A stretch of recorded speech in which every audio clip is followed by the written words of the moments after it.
और अब बात कोरोना किलर कहलाने वाली दवा की, जो वायरस की कमर तोड़ने में सबसे कारगर साबित हो सकती है। कई दिनों से आप डीआरडीओ की देसी दवा 2DG के बारे में खबरें देख रहे होंगे, लेकिन इस दवा को लेकर आपके मन में कई सवाल भी उठ रहे होंगे। न्यूज़ 18 ने डीआरडीओ की उस टीम से आपके हर सवाल का जवाब पूछा, जो आपके लिए बहुत जरूरी है। कोरोना के कहर के सामने आने के बाद डीआरडीओ ने हर मिशन में अपने सभी मोर्चों पर फतेह हासिल कर ली है। तो क्या डीआरडीओ की देसी दवा 2DG भी कोरोना मरीजों के खिलाफ सबसे बड़ा हथियार साबित होगी? देखिए डीआरडीओ की दवा 2DG पर आपके सवाल और डीआरडीओ वैज्ञानिकों के जवाब।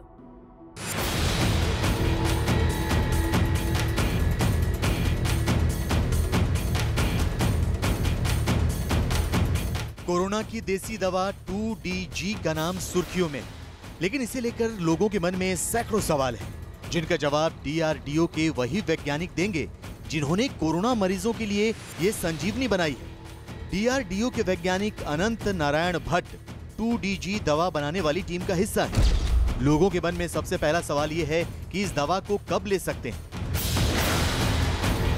ये हमारा डॉक्टर रेड्डीज लैब और डीआरडीओ मिलकर इस दिशा में काम कर रहे हैं और मुझे लगता है कि एक हफ्ते में ये दवा जो है वो बाजार में आ जाएगी। जहाँ तक अगर आप पेशेंट के स्टेज की बात कर रहे हैं कि किस स्टेज में पेशेंट ले सकते हैं, तो अभी ये हॉस्पिटलाइज सेटिंग के लिए ये परमिशन हमें मिली है।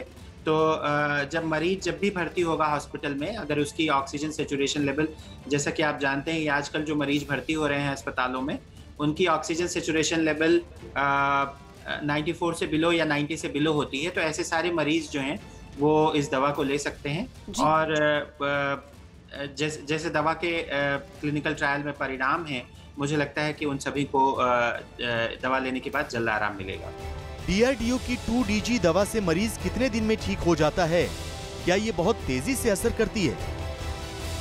42% जो मरीज हैं ये दवा लेने के तीसरे दिन तक उनको आराम मिल जाता है और उनकी सप्लीमेंटल ऑक्सीजन की जो रिक्वायरमेंट है वो ख़त्म हो जाती है। और 1 या 2 दिन उससे या 3-4 दिन डिपेंड करता है, अलग अलग मरीजों की स्थिति अलग अलग होती है, तो उनकी रिकवरी जो होती है वो उसके बाद सब्सिक्वेंट कुछ दिनों में हो जाती है और ये जितने भी सिम्टम हैं उनके वो स्लोली डिसअपियर होने लगते हैं और मरीजों को लगभग 5 से 7 दिन में लगभग पूर्ण रूप से आराम मिल जाता है। किसी भी दवा को लेकर उम्र का ख्याल रखना जरूरी होता है। ऐसे में डीआरडीओ की कोरोना वाली दवा क्या हर उम्र के मरीज पर असर करेगी? दवा है वो हम ये कह सकते हैं कि जो न्यूनतम उम्र थी वो 18 वर्ष थी और जो ट्रायल में जो पेशेंट रिक्रूट हुए उनकी जो सबसे अधिकतम उम्र थी वो 84 वर्ष थी। तो हम ये कह सकते हैं कि ये इस स्पैन में 18 वर्ष से 84 वर्ष में लगभग सारे मरीजों पे दवा अच्छी कारगर सिद्ध हुई है। कोरोना के इलाज में कई दवाओं की डोज मरीज की हालत के हिसाब से बदलनी पड़ती है। ऐसे में 2DG दवा की डोज को लेकर क्या सावधानी रखनी होगी? पानी में घोल के इसको लिया जा सकता है भोजन से 20 मिनट पहले, 20 से 30 मिनट, और शाम को भी, रात्रि भोजन से 20 से 30 मिनट पहले इस दवा को लिया जा सकता है। तो ये दिन में 2 बार ये दवा दी जाती है। गर्भवती महिलाएं वैक्सीन नहीं लगवा सकती, तो क्या डीआरडीओ की कोरोना वाली दवा को लेकर भी गर्भवती महिलाओं के लिए कुछ पाबंदियां हैं? गर्भवती महिलाएं और लैक्टेटिंग विमेंस जो होती हैं उनके लिए ये दवा जो है वो वर्जित है। कोरोना की दूसरी लहर ने जिस तरह से लोगों को बेहाल कर दिया है, ऐसे में हर आदमी खुद को सुरक्षित रखना चाहता है, लेकिन ये जानना भी अहम है कि 2DG दवा किन लोगों को नहीं लेनी चाहिए। गर्भवती महिलाएं एक है जिनको अभी ये दवा वर्जित है और चूंकि क्लिनिकल ट्रायल 18 वर्ष और उससे ऊपर के लोगों पे हुए थे, तो जो दवा अभी फिलहाल दी जाएगी वो 18 वर्ष और उससे ऊपर के लोगों को ही दी जाएगी। लेकिन जहाँ तक उम्र की बात है, उम्र में कोई ऐसे कारण नहीं है कि 18 वर्ष से नीचे के लोगों को ये दवा कोई परेशानी पैदा करेगी। और इसके लिए अगर क्लिनिकल परीक्षण करने होंगे तो हम आवश्यक क्लिनिकल परीक्षण करेंगे और उसके बाद फिर इस दवा को हम शायद बच्चों के लिए भी, अगर परिणाम अच्छे मिलते हैं या अगर कोई दिक्कत नहीं होती है बच्चों में भी इस दवा से, तो हम ये शायद बच्चों के लिए भी ला सकते हैं ये दवा। क्या डीआरडीओ की कोरोना वाली दवा का कोई साइड इफेक्ट भी है? हमें कोई साइड इफेक्ट नज़र नहीं आए और एक DCGI की एक पैरामीटर होते हैं जिसमें एडवर्स इवेंट्स और इस तरह की चीज़ें रिपोर्ट की जाती हैं, और ये हमने ये सारी चीज़ें DCGI को रिपोर्ट की हैं, जिसके बाद ही DCGI ने हमें इस चीज़ की परमिशन दी है कि हम ये दवा को मंजूरी दी है, अनुमति दी है। तो दवा में कोई साइड इफेक्ट नहीं है। जो लोग कोरोना से पीड़ित नहीं हैं, क्या वो पहले ही इसे बचाव के तौर पर ले सकते हैं या नहीं? अगर कोई संक्रमित हो जाता है तो संक्रमण के लिए ये दवा जरूर कारगर होगी। हम कुछ ऐसे सॉल्यूशंस पे भी काम कर रहे हैं जहाँ पे शायद हम भविष्य में ऐसे मतलब शायद हम इसके परिणाम अभी नहीं प्राप्त हुए हैं, लेकिन हो सकता है कि भविष्य में ऐसे कुछ सॉल्यूशंस आए। DRDO की ये दवा लोगों को खुले बाजार में मिल सकती है? अगर हाँ, तो कैसे? इस सप्ताह के अंत या अगले सप्ताह तक ये एक छोटी खेप जो है वो बाजार में आ जाएगी, और कुछ अस्पतालों को जिन्होंने सबसे पहले ऑर्डर प्लेस किए हैं डॉक्टर रेड्डीज लैब को, और उसके बाद धीरे धीरे मतलब आती रहेगी दवा। प्रतिदिन कुछ न कुछ अमाउंट दवा का आता रहेगा बाजार में, लेकिन जून माह से ये बड़े स्तर पर, बृहत स्तर पर इसकी उपलब्धि इंश्योर कर रहे हैं हम, और उसके बाद ये दवा जो है बाजार में बृहत स्तर पे जून माह से आने लगी। क्या कोरोना किलर कहलाने वाली 2DG दवा के लिए डॉक्टर की पर्ची जरूरी है? इमरजेंसी यूज ऑथराइजेशन जो है वो हॉस्पिटल के लिए है, तो हॉस्पिटल सेटिंग में इस दवा को डॉक्टर के प्रिस्क्रिप्शन पे दिया जाएगा, और उसके बाद भी जब ये होता है तो भी डॉक्टर के प्रिस्क्रिप्शन पे भी, इनफैक्ट कोई भी दवा जो है वो डॉक्टर के प्रिस्क्रिप्शन से ही लेनी चाहिए। DRDO की कोरोना फाइटर देसी दवा सरकारी अस्पतालों से हासिल करनी होगी या कुछ दिनों में ये हर अस्पताल में उपलब्ध होगी? क्या हॉस्पिटल डॉक्टर रेड्डीज लैब से कांटेक्ट कर रहे हैं, सरकारी अस्पताल भी, सरकारी सिस्टम भी, और प्राइवेट हॉस्पिटल्स ने भी ढेर सारे लेटर्स लिखे हैं डॉक्टर रेड्डीज लैब को। अलग अलग जगह से डिमांड आ रही है, तो मैं ये कह सकता हूँ कि लगभग हर तरफ से डिमांड आ रही है। ऐसा कोई एक फिक्स वो नहीं है कि गवर्नमेंट सेक्टर से ही डिमांड आ रही है या प्राइवेट सेक्टर से ही आ रही है, लगभग हर सेक्टर से डिमांड आ रही है। क्या आम दवाओं की तरह 2DG दवा को मेडिकल स्टोर से खरीदा जा सकता है? शुरुआत में पहले हॉस्पिटल्स की फार्मेसी में ही जाएगी, और उसके बाद जब इसकी उपलब्धता प्रचुर हो जाएगी तो मुझे लगता है कि हाँ, ये फिर मेडिकल स्टोर्स पे भी शायद मिलेगा। कोरोना के गंभीर मरीजों को बचाना सबसे बड़ी चुनौती है। ऐसे में DRDO की देसी दवा उन्हें कैसे दी जा सकती है? जो वेंटिलेटर पे मरीज होते हैं उन होती है जिसके द्वारा दवा, भोजन या सारा कुछ दिया जाता है ओरली। कोरोना महामारी को लेकर सारी दुनिया के वैज्ञानिक करीब 1.5 साल से दिन रात कारगर दवा और वैक्सीन बनाने में जुटे हैं।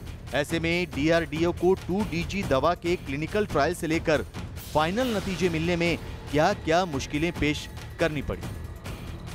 ये दवा का जो इसके शोध का कार्य शुरू हुआ था, ये अप्रैल और मई के महीने में शुरू हुआ था, और हमें कुछ अनुमति लेनी पड़ी, और उन अनुमतियों के आधार पे हमने मई में सबसे पहले इसको CCMB हैदराबाद में इसके लेबोरेटरी टेस्ट किए, और लेबोरेटरी टेस्ट में हमारे CCMB हैदराबाद में बहुत अच्छे परिणाम मिले, और उसके बाद इस दवा को हम फेज 2 क्लिनिकल ट्रायल की अनुमति हमें मई 2020 में मिली, और उसके बाद फिर फेज 2 ट्रायल भी 2 चरणों में हमने पूर्ण किया, और उन दोनों फेज 2 ट्रायल को कंप्लीट करने के बाद हमें फेज 3 ट्रायल की अनुमति मिली, और फेज 3 ट्रायल जो है वो मार्च तक चला है, और ये सारा डेटा एनालिसिस करके फिर हमने DCGI से रिक्वेस्ट किया कि हमें अच्छे परिणाम मिल रहे हैं और हमें इसको प्रेजेंट करने की अनुमति दी जाए, और DCGI ने हमें अनुमति दी।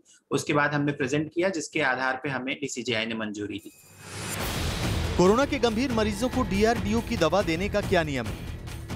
कोमार्बिड मरीजों में जो डायबिटिक मरीज थे वो भी रिक्रूट हुए थे हमारे क्लिनिकल ट्रायल में।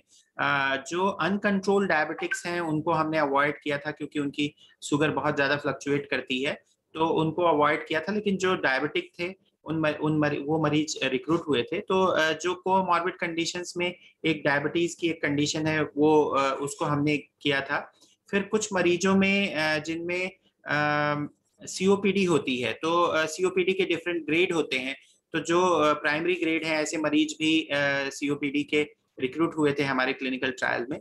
तो ये कुछ कोमॉर्बिड कंडीशंस हैं जिनको हम कह सकते हैं कि जिनमें भी ये दवा का ट्रायल हुआ है और परिणाम अच्छे रहे हैं, तो इसलिए हम इस बात को कह सकते हैं कि कोमॉर्बिड मरीजों में भी और ये डॉक्टर के विजडम के ऊपर कंप्लीटली डिपेंड करेगा, उसके जजमेंट के ऊपर डिपेंड करेगा कि वो किन मरीजों को ये दवा देना चाहते हैं, किन मरीजों को नहीं देना चाहते हैं। जो लोग कोरोना के अलावा कुछ और बीमारियों से पीड़ित हैं, क्या उन्हें 2DG दवा दी जा सकती है या नहीं?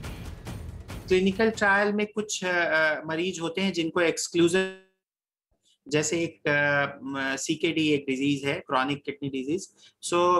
सिर्फ वो ऐसे मरीज रखे गए थे उसमें, और अनकंट्रोल्ड डायबिटीज, जैसे मैंने आपको बताया, उनकी शुगर बहुत ज्यादा फ्लक्चुएट करती है, तो ये कुछ कंडीशंस ऐसी हैं जिनमें हम अवॉइड कर सकते हैं। बाकी ज्यादातर लोगों को ये दवा दी जा सकती है। कोरोना के इलाज में रामबाण कहलाने वाली DRDO की दवा के काफी कारगर होने का दावा है, इसलिए सवाल ये है कि इसकी कीमत कितनी होगी। प्राइसिंग का निर्धारण होगा, वो भी मुख्य रूप से डॉक्टर रेड्डीज लैब को ही करना है, क्योंकि उनको अपने खर्चे देखने होंगे कि रॉ मटेरियल कितने का उपलब्ध हो पा रहा है और कितना उनका खर्च आ रहा है। लेकिन ये इंश्योर रहिए कि इससे गवर्नमेंट जुड़ी हुई है, और हमारा पूरा प्रयास रहेगा कि ये जो दवा हो, ये लोगों की पूर्ण रूप से आम जनमानस जो है भारत का, उनकी अफोर्डेबिलिटी में हो। DRDO की 2DG दवा कोरोना की दूसरी लहर में देश के लिए इस मुश्किल दौर में बड़ी उम्मीदें लेकर आई है। हम आशा करते हैं कि जिस तरह अब तक DRDO ने कोरोना की जंग में हर मुश्किल को हल किया है, उसी तरह 2DG दवा भी कोरोना की कमर तोड़ने में कामयाब होगी।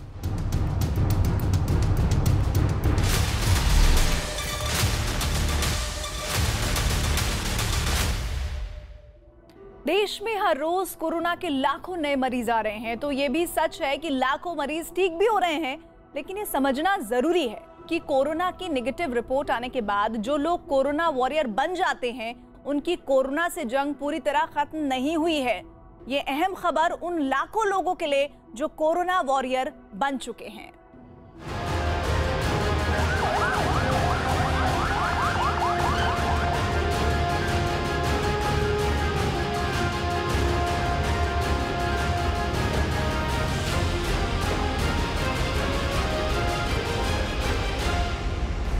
दूसरी लहर में कोरोना से लड़ाई सिर्फ 14 या 18 दिन की नहीं है। कोरोना से ठीक होने के बाद भी एक लंबी लड़ाई लड़नी है, तब तक जब तक शरीर उस नुकसान की भरपाई नहीं कर लेता जो इस खतरनाक वायरस से हुई है। इतना तो आप भी जान चुके होंगे कि ठीक होने के बाद भी मरीज को कई दिक्कतें आ रही हैं। नहीं जानते तो हम बता देते हैं। डॉक्टर्स का कहना है कि ठीक होने के बाद भी शरीर में थकान, खांसी, जोड़ों में दर्द, धड़कनों का तेज होना, दस्त, खून के थक्के, नींद की कमी, यहां तक कि याददाश्त में कमजोरी भी लगभग आम लक्षण है। मगर सवाल ये कि कोरोना से ठीक होने के बाद ऐसा कुछ हो तो क्या करना चाहिए? इन सवालों को लेकर हम देश के बड़े डॉक्टर्स के पास पहुंचे, डॉक्टर राकेश पंडित और डॉक्टर M वली, और उन्होंने जो बताया वो आपको भी जानना जरूरी है। पोस्ट कोविड हमें सबसे इम्पोर्टेंट सावधानी है कि we don't have to rush to do the things. हम वो नहीं है जो हम पहले कोविड से थे, and we have to accept it. हमें हमारे बॉडी और हमारे माइंड को ये एक्सेप्ट करना। भाई तुम वो नहीं हो कि तुम जो रोज सुबह 2 घंटे जिम करते थे, 1 घंटा जॉब करते थे, रन करते थे। टेक थिंग्स लाइटली, मतलब आप जैसे है आहिस्ता आहिस्ता अपने शरीर को टाइम दो कि आप ठीक हो पाओ। अपनी हाइड्रेशन, खाना पीना अच्छा रखो, और हेल्दी फूड, हेल्दी डाइट रखो जिसमें कि आप green leafy vegetables, good amount of vegetables, fruits low. Important second is sleep. Sleep एक इम्पॉर्टेंट चीज़ है जिससे हमारी बॉडी रिज्यूनेट होती है। आपको खुद भी लगेगा कि that you always feel sleepy. जितना आप स्लीप ले सकते हो तो उतना सोइए। यानी जितना बेहतर खाना उतनी अच्छी सेहत, और जितनी अच्छी सेहत उतनी बड़ी जीत। अगर सवाल ये कि अगर कोरोना से लड़ाई गंभीर थी, अस्पताल जाने की नौबत तक आई, तो क्या करना है? जो घर में ठीक होते तो उन लोगों को उतनी ज़्यादा प्रॉब्लम नहीं आती, पर ज़्यादा प्रॉब्लम यूजुअली हॉस्पिटलाइज पेशेंट्स में आती है। एंड जिसका लंबा हॉस्पिटलाइजेशन होता है तो उनमें थोड़ा रिकवरी फेज भी लंबा ही चलता है।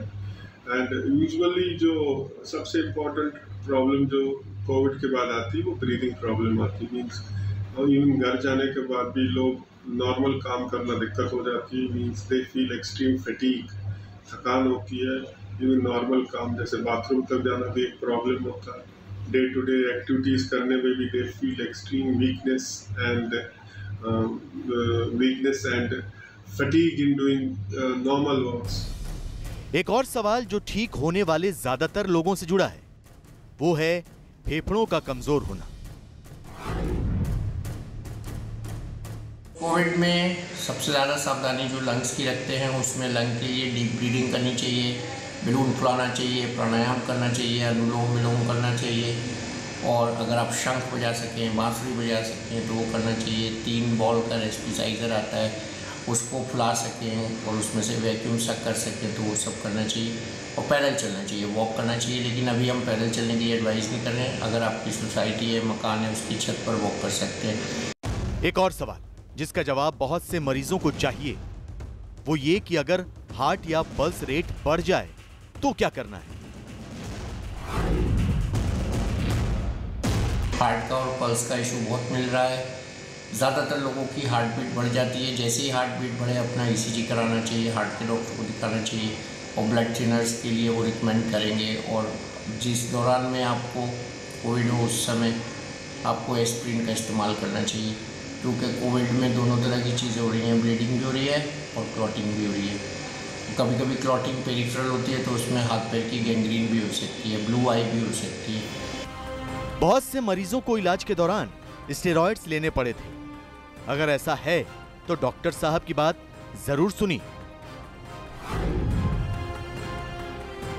अगर आप हाई डोज ऑफ स्टेरॉइड्स पे चल रहे थे तो एक CRP एक है कि जिससे आप ये रेगुलेट कर सकते हैं कि आप डॉक्टर आपकी डोज दवाई की कम कर रहा है। इवन अगर आपको बुखार चल ही रहा है तो CRP एक इंडिकेटर है कि आपकी बॉडी में इन्फ्लेमेशन कितना कम हो रहा है।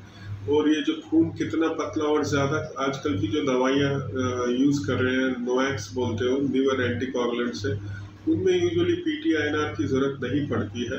पर तब भी अगर आप कौन सा ग्रुप दवाइयों का चल रहा है तो उसमें आप अपने डॉक्टर से राय लेके अगर टेस्ट करना कि कहीं खून ज़्यादा पतला ना हुआ हो तो वो टेस्ट आप डॉक्टर की सलाह मशवरा के साथ में कर सकते हैं। यानी कोविड के खिलाफ इस लड़ाई के 2 चरण हैं, पहला इलाज के दौरान और दूसरा इलाज के बाद, और हमें दोनों लड़ाई जीतनी है।